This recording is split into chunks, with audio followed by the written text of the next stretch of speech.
Assalamualaikum warahmatullahi wabarakatuh. Perkenalkan, saya Sri Wahyuni NIM 212111307. Baik, di sini saya ingin menjelaskan fikih siasah tentang kategori hukum dalam Islam, khususnya syariah, fikih dan hukum Islam, dan kedudukan fikih siasah dalam sistematika hukum Islam. Baik, langsung saja yang pertama tentang pengertian hukum Islam. Hukum Islam ini adalah ajaran Allah yang harus dipatuhi umat manusia, dan kepatuhannya merupakan ibadah yang sekaligus juga merupakan indikasi keimanan seseorang. Seperti yang dijelaskan, syariat ini berarti aturan yang diadakan oleh Allah, yang dibawa oleh Nabi, baik hukum yang berhubungan dengan kepercayaan akidah maupun hukum-hukum yang berhubungan dengan amaliyah yang dilakukan oleh umat muslim semuanya, contohnya melaksanakan sholat, puasa, zakat, dan melakukan kegiatan yang didasari ibadah. Pengertian syariah dan fikih. Secara bahasa, syariah adalah jalan tempat keluarnya sumber mata air atau jalan yang dilalui oleh air terjun.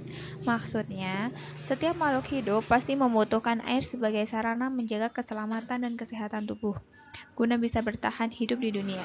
Demikian juga halnya dengan pengertian jalan yang lurus, di dalamnya mengandung maksud bahwa syariat sebagai petunjuk bagi manusia untuk mencapai kebaikan serta keselamatan, baik jiwa maupun raganya.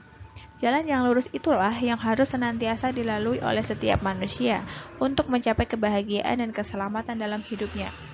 Dan secara bahasa, syariah ini adalah tata aturan atau hukum-hukum yang disyariahkan oleh Allah kepada hambanya untuk diikuti. Yang dimaksud adalah hukum-hukum yang diadakan oleh Allah untuk hambanya yang dibawa oleh Nabi Muhammad SAW, baik hukum-hukum tersebut berhubungan dengan cara mengadakan perbuatan, yaitu yang disebut sebagai hukum-hukum cabang dan amalan, dan untuknya maka dihimpunlah ilmu fikih atau yang berhubungan dengan cara mengadakan kepercayaan. Lanjut untuk yang fikih secara bahasa adalah pengetahuan atau pemahaman, dan secara istilah adalah dugaan kuat yang dicapai oleh seorang mujtahid dalam usahanya menentukan hukum Tuhan. Maksudnya adalah fikih memiliki keterkaitan dengan hukum-hukum syara yang bersifat praktis yang bersumberkan kepada dalil-dalil terperinci. Hukum-hukum syara tersebut yang dinamai dengan fikih, baik ia dihasilkan dengan jalan ijtihad maupun tanpa ijtihad. Sehingga jelas sekali bahwa hukum-hukum yang terkait dengan bidang akidah dan akhlak tidak termasuk dalam pembahasan ilmu fikih dan tidak pula dikatakan sebagai ilmu fikih. Perbedaan pokok antara syariah dengan fikih. Yang pertama, ketentuan syariah terdapat dalam Al-Quran dan kitab-kitab hadis. Yang dimaksud syariah adalah wahyu Allah dan sunnah Nabi Muhammad sebagai rasulnya, sedang fikih adalah sebuah pemahaman manusia yang memenuhi syarat tentang syariah dan terdapat dalam kitab-kitab fikih. Yang kedua, syariah bersifat fundamental serta memiliki cakupan ruang lingkup yang lebih luas, meliputi juga akhlak dan akidah. Sedangkan fikih hanya bersifat instrumental, terbatas pada hukum yang mengatur perbuatan manusia yang biasa disebut sebagai perbuatan hukum. Yang ketiga, syariah adalah ketetapan Allah dan ketentuan Rasul-Nya sehingga berlaku abadi.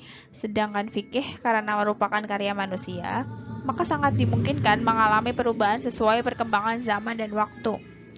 Dan yang keempat, syariah hanya ada satu, sedangkan fikih berjumlah banyak karena merupakan pemahaman manusia. Seperti terdapatnya beberapa aliran ahli fikih, faqih atau fuqaha yang berbeda, dikenal dengan sebutan mazhab atau mazhib. Ruang lingkup hukum Islam. Membicarakan syariah dalam arti hukum Islam, maka terjadi pemisahan-pemisahan bidang hukum sebagai disiplin ilmu hukum. Sesungguhnya hukum Islam tidak membedakan secara tegas antara wilayah hukum privat atau hukum publik seperti yang dipahami dalam ilmu hukum barat. Hal ini karena dalam hukum privat Islam terdapat segi-segi hukum publik, demikian juga sebaliknya. Ruang lingkup hukum Islam dalam arti fikih Islam meliputi ibadah dan muamalah. Ibadah mencakup hubungan antara manusia dengan Tuhannya, sedangkan muamalah dalam pengertian yang sangat luas terkait dengan hubungan antara manusia dengan sesamanya. Dalam konteks ini, saya mencontohkan hablum minallah, yaitu ibadah yang berhubungan dengan Allah, yaitu contohnya adalah sholat, zakat, dan haji. Dan contoh dari hablum minannas adalah munaqahat, wirasah, muamalah dalam arti khusus, jinayah atau ukubat, al-ahkam al-asultaniyah, dan syiar dan muhasamat. Prinsip hukum Islam. Prinsip menurut pengertian bahasa ialah permulaan. Maksudnya, tempat pemberangkatan atau titik tolak atau al-mabda. Prinsip hukum Islam mengutip dari Juhaya S. Praja dalam filsafat hukum Islam adalah kebenaran universal yang inherent di dalam hukum Islam dan menjadi titik tolak pembinaannya. Prinsip membentuk hukum Islam dan setiap cabangnya. Dan prinsip-prinsip hukum Islam ini adalah yang pertama yaitu tauhid. Prinsip ini menyatakan bahwa semua manusia ada di bawah suatu ketetapan yang sama, yaitu ketetapan tauhid yang ditetapkan dalam kalimat La ilaha illallah, yaitu tiada Tuhan selain Allah. Prinsip yang kedua yaitu keadilan. Islam mengajarkan agar dalam hidup bermasyarakat ditegakkan keadilan dan ihsan. Keadilan yang harus ditegakkan mencakup keadilan terhadap diri sendiri, pribadi, keadilan hukum, keadilan sosial, dan keadilan dunia. Dan yang ketiga, prinsip amar ma'ruf nahi mungkar. Dua prinsip sebelumnya melahirkan tindakan yang harus berdasarkan kepada asas amar ma'ruf nahi mungkar. Suatu tindakan di mana hukum Islam digerakkan untuk merekayasa umat manusia menuju tujuan yang baik, benar dan diridhoi oleh Allah Subhanahu wa Ta'ala. Prinsip yang keempat yaitu persamaan atau egaliter. Yang dimaksud di sini adalah manusia adalah makhluk yang mulia. Kemuliaan manusia bukanlah karena ras dan warna kulitnya. Kemuliaan manusia adalah karena zat manusianya sendiri, sehingga diperjelas oleh Nabi dalam sabdanya, yang artinya, setiap orang berasal dari Adam. Adam berasal dari tanah. Manusia itu sama halnya dengan gigi sisir. Tidak ada keistimewaan antara orang Arab dan non-Arab kecuali karena ketakwaannya. Sehingga di hadapan Tuhan atau di hadapan penegak hukum, manusia baik yang miskin atau yang kaya, pintar atau bodoh sekalipun, semua berhak mendapat perlakuan yang sama.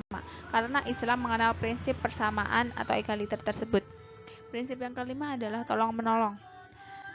Ta'awun yang berasal dari akar kata ta'awana ya ta'awanu atau biasa diterjemahkan dengan sikap saling tolong-menolong ini merupakan salah satu prinsip di dalam hukum Islam. Bantu-membantu ini diarahkan sesuai dengan prinsip tauhid, terutama dalam upaya meningkatkan kebaikan dan ketakwaan kepada Allah. Tujuan hukum Islam. Maksudnya adalah pembentukan hukum Islam memiliki tujuan untuk merealisasikan kemaslahatan manusia dengan menjamin kebutuhan pokoknya, kebutuhan sekunder, serta kebutuhan perlengkapan. Dalam wacana umum, kebutuhan pokoknya ini disebut primer, kebutuhan sekunder ya disebut sekunder atau hajiah, dan yang kebutuhan tersier ini disebut tahsiniyah. Mempelajari hukum Islam harus mengetahui terlebih dahulu maksud dan tujuan pembuat hukum dan keadaan atau kejadian yang memerlukan turunnya wahyu suatu ayat Al-Quran dan hadis Nabi SAW. Para ahli hukum Islam mengklasifikasikan tujuan-tujuan yang luas dari syariat atau hukum Islam sebagai berikut, yaitu sebagai kebutuhan pokok, sekunder, dan tersier. Kedudukan fikih syiasah dalam hukum Islam. Secara kedudukan, fikih syiasah berada di dalam fikih muamalah. Ini apabila fikih muamalah diartikan dengan arti luas. Akan tetapi, apabila fikih muamalah diartikan secara sempit, maka fikih syiasah bukanlah fikih muamalah. Ini dikarenakan fikih muamalah adalah fikih yang mengatur hubungan manusia dengan kebendaan yang sifatnya privat, bukan publik, walaupun kemungkinan ada campur tangan pemerintah. Hanya saja, pencampuran tersebut bukanlah secara esensial. Ini seperti apa yang diartikan secara sempit. Menurut Khuldari Beg, muamalah adalah semua akad yang membolehkan manusia saling menukar manfaat. Maka dari itu, kalau dibandingkan antara definisi yang dimiliki fikih siyasah seperti yang dijelaskan di bab sebelum ini, maka dapatlah dimasukkan fikih siyasah di dalam fikih muamalah secara arti luas, bukan secara arti sempit. Imam Al-Ghazali juga secara tegas menjelaskan ini di dalam kitabnya yang berjudul Al-Iqtisad fi Al-Iqtiqad. Buktinya, tanpa pemerintah yang minimal peduli dengan fikih siyasah, tidak mungkin akan mengeluarkan salah satu produk hukum Islam sebagai hukum positif untuk rakyatnya yang muslim. Sebagai contoh lain, sebagai bukti pentingnya fikih siyasah di dalam pemerintah adalah adanya fikih siyasah itu lebih mementingkan kemaslahatan untuk rakyat umum, serta berusaha menolak segala jenis kerusakan.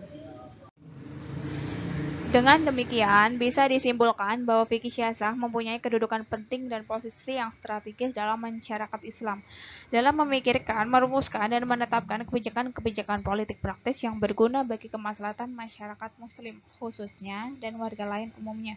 Pemerintah jelas memerlukan fikih siyasah. Tanpa kebijakan politik, pemerintah sangat boleh jadi umat Islam akan sulit mengembangkan potensi yang mereka miliki. Fikih siyasah juga dapat menjamin umat Islam dari hal-hal yang bisa merugikan dirinya. Fikih siyasah dapat diibaratkan sebagai akar sebuah pohon yang menopang batang, ranting, dahan, dan daun, sehingga menghasilkan buah yang dapat dinikmati oleh umat Islam.